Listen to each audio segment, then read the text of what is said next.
A'udhu billahi minash shaitani rajim. Bismillahirrahmanirrahim. Umunsi umwe umwana yakundaga kurota inzozi mbi. Umunsi rero yarose inzozi mbi, igisimba kiri kumwirukankana.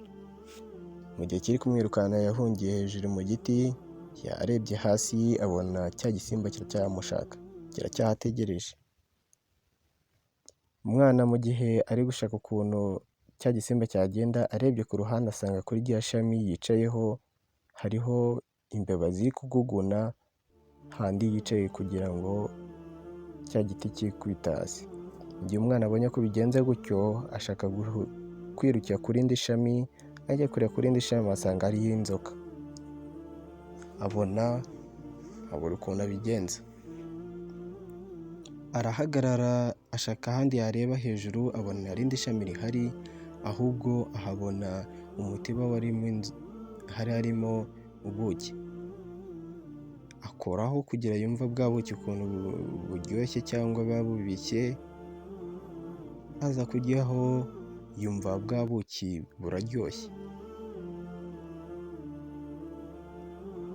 Mu gihe umwana akiri kumva ko bwa buki buryoshye, hasi hari ibintu bimutegereje, ya nzoka iri munsi y'ishami rye kandi na cya gisimba kimutegereje.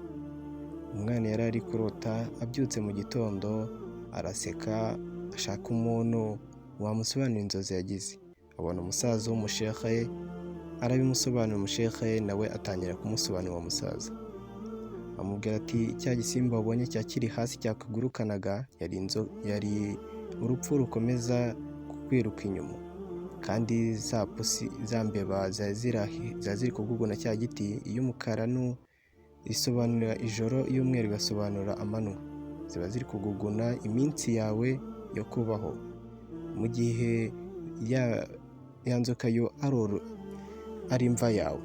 Mu gihe wa mutiba urimo ubuki bwo ari isi iryoshye kandi irimo ibishuko byinshi.